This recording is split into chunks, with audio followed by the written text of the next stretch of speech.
The eternal struggle between face and heel begins anew with SmackDown vs. Raw 2011, the latest entry in THQ's ever-expanding series of wrestling games. Entering its 12th year in the ring, the series finds itself struggling with stagnant game design and a decidedly old-school combat system that's beginning to show its age when compared to the more complex ring fighters of today. SmackDown vs. Raw still have what it takes to be a contender. Tombstone pile driver.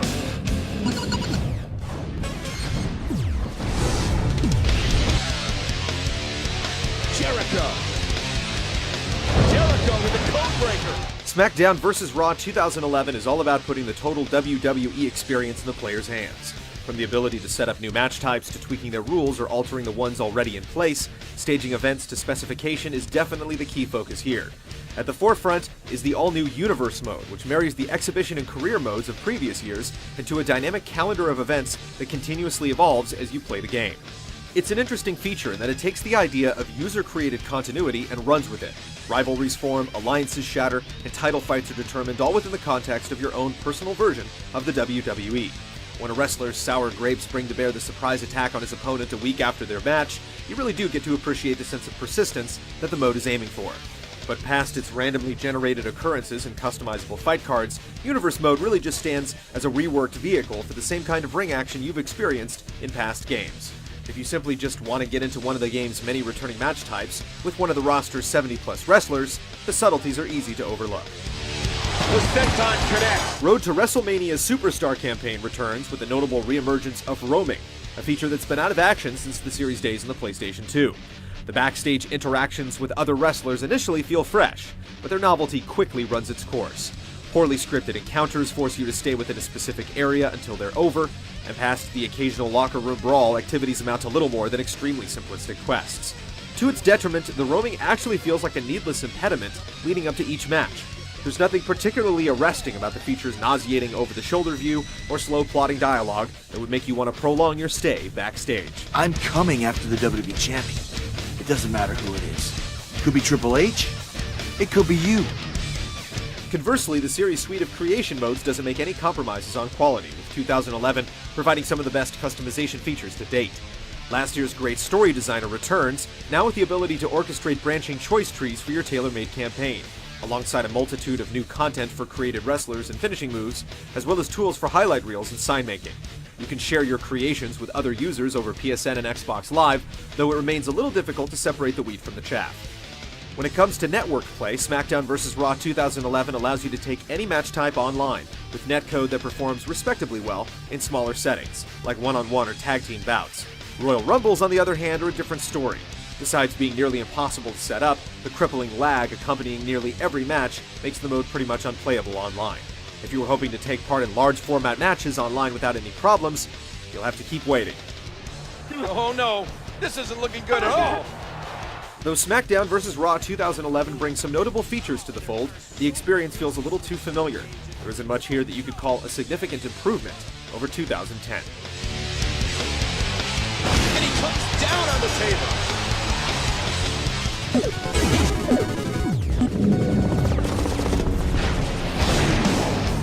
Oh, and did you hear the impact? The game squeezing down on the head. The characteristically brutal, sometimes comical, but always showy nature of wrestling is represented in SmackDown vs. Raw 2011 with a system very similar to that of last year's game. Strikes, grapples, and environmental interactions inside and out of the ring define your basic methods to lay on the hurt, topped off by bone-shattering signature and finishing moves specific to each superstar wrestler. The removal of the strong grapple modifier skews the system towards a simpler direction, but combat retains a familiar feel. In a sense, it's still all about gaining and maintaining momentum and doing anything possible to get that pinfall. He thinks he has it. One, two, three, and Edge picks up the win. It's for that precise, unfortunate reason, then, that the system continues to feel old and outdated. Many of the problems that have plagued the series' gameplay go unresolved in this outing, and it can often feel difficult to make sense of the combat's loose and unpredictable pace. If anything, the game almost punishes you for doing well. There's nothing quite as puzzling and infuriating as wrestlers that rubber band so handily after you've delivered them a sound beating just moments prior, apart from the fact that the series has been around for so long and has yet to address this problem. GTS, go to sleep.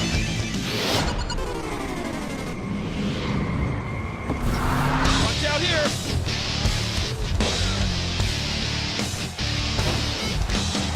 dated visuals of SmackDown vs. Raw 2011 don't exactly please the senses as much as past installments have, but the good points certainly can't be ignored.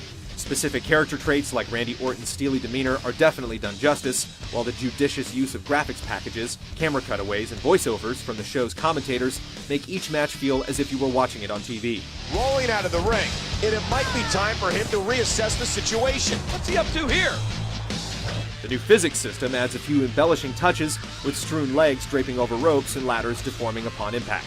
But with odd hit detection, repetitive animations, and the occasional glitch, the game looks a bit primitive by today's standards. One thing of note is that the WWE personalities headlining each Road to WrestleMania campaign return to lend their pipes once again. The quality of the voice acting isn't much better this time around, though, unless you're partial to the sort of goofy storylines and macho dialogue that the WWE traffics in. Triple H, the game. I'm completely focused on you. Huh?